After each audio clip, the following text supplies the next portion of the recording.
this is an award that recognises a broad spectrum of the work that you guys do at Epic Games. How important is the mega grants to you? The work that you're trying to sort of help and give support to the rest of the industry. Why did you set that up, and what's the purpose of it?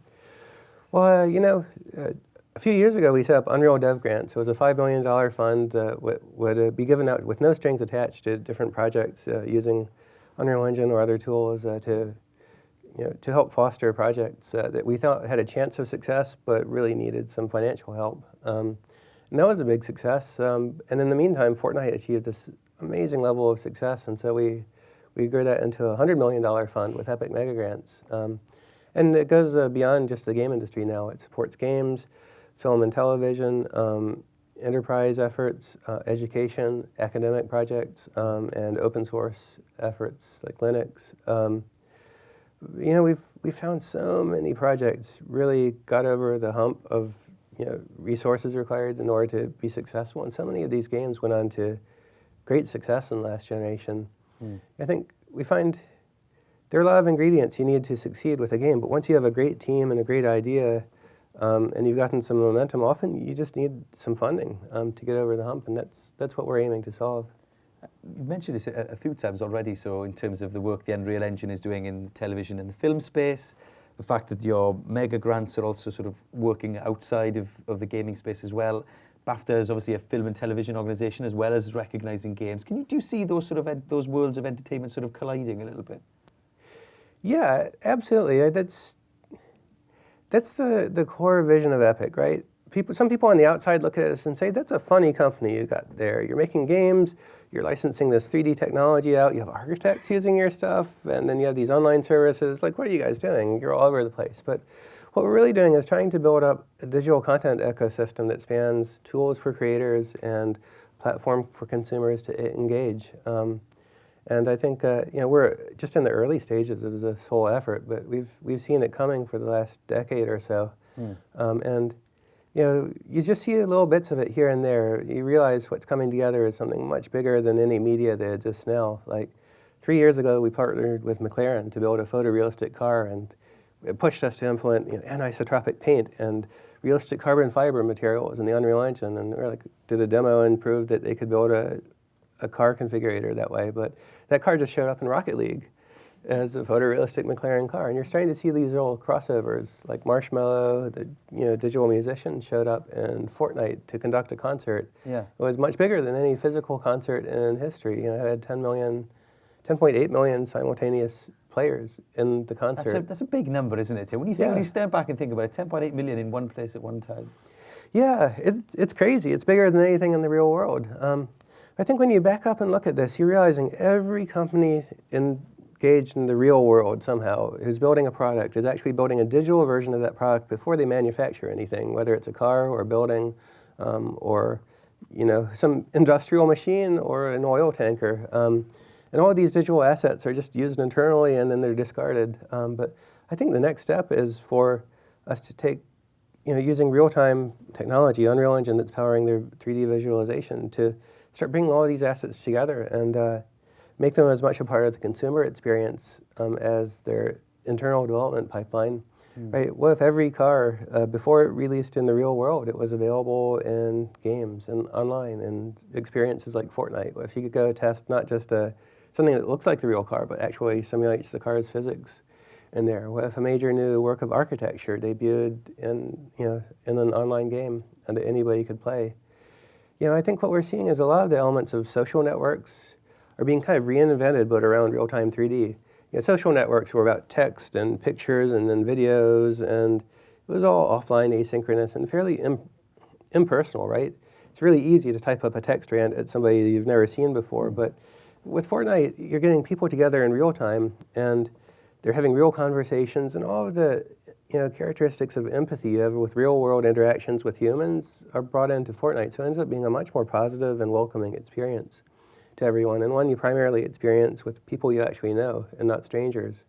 And so, I think as this medium expands, you're going to see, instead of, General Motors having a Facebook page where they talk about their cars, they're just going to start putting them in these 3D experiences. And whether it's Fortnite or future media, I think all of these games are kind of converging on something that's like the Metaverse from science fiction, where it's not just one company and their game, it's about everybody being able to add content, build their own environments, bring in their own objects, create their own behavior, and yet still interoperate together in a cohesive way. And I think that's kind of this future medium that we're just seeing the very beginnings of now. Talking of the very beginnings of something, another sort of development in the world of Epic recently, of course, is the Games Store. How important is that to the company, the work that you've been putting into that? Well, the Epic Games Store is the tip of an iceberg. But the problem that we're immediately trying to solve is that digital distributors, this started out as a really small business. Steam 15 years ago. But it's grown into a $100 billion a year annual revenue business. Stores take 30%, which is $30 billion a year. And for most games, where the game developer pays all of the cost of building the game, operating the servers, running a marketing campaign, the store actually makes more profit than the developer themselves. So this is an injustice, and we've really been trying to fix it by introducing a much more competitive revenue sharing model, 88-12 in favor of the developer. And that still enables us to operate the store at a profit, but we've been pushing that incredibly hard and using all of the techniques we feel are necessary to gain momentum. Mainly that's been giving away free games and getting exclusives on some major PC games. Yeah. That's a first for the PC platform. A lot of gamers really hate the idea of games that are exclusive to one store. They just want to buy everything on Steam, and they don't care if Valve takes 30%. But we feel we really have to restructure the way digital distribution works, and we have to start with PC. But the winds of change are blowing for the whole industry. Apple charging 30% and denying competing stores the ability to exist on their platform. Putting Spotify in an untenable position by taking 30% from them without taxing their own music business. All of these platforms are going to have to change, and I feel Epic's in a unique position to actually help affect that change. So you see a future where everything people aren't operating in silos anymore. Then you see things sort of amalgamating and coming together. Yeah, I think that's going to be difficult for some companies, obviously, because they want to make more cash, right? So That's right. Well, I think right now too many things are tied together in the game industry. You have a smartphone platform that's tied to a monopoly store. It's tied to a bunch of Apple services, and then on Xbox and PlayStation, you had console platforms that were walled garden communities where you couldn't talk to other platforms. A lot of those barriers are starting to come down now. What we'd like to see is every platform be completely interoperable with all other platforms. We'd like to see stores and platforms separated so that any store can exist on any platform. We'd like to see every social gaming ecosystem, Xbox Live or PSN or Epic or Steam, all be able to interoperate so that instead of only being limited to talking to your Steam or your Xbox friends, being able to connect to anybody on any platform. So. And you think you're fairly confident that you can see that happening? Because there is more cross-platform play happening already, isn't there? Can you see that trend? Yeah, a little bit more happens every month. If you look at it, the barriers are coming down. You're going to see more and more social communication across platform barriers. Now, Microsoft, Sony, Nintendo, Apple, Google, they're all they've all lifted the restrictions on cross-communication and cross-purchasing. I think that's just the beginning.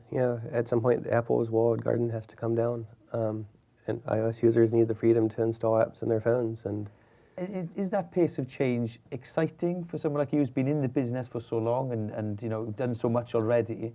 Is that having that such a potentially profound change in the industry an exciting prospect or daunting?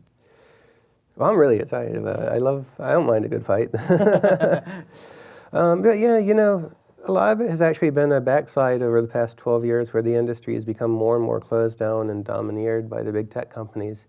12 years ago, PC was completely open, every platform was completely open, and internet connectivity was really just taking off. And for a long time, the walled gardens have expanded and tightened their grip on things, and now we're finally seeing a relaxing of it. I'm very excited by it. I think it's going to be an enormously positive thing for the whole industry, but it's going to be a lot of fights. There's no doubt about it.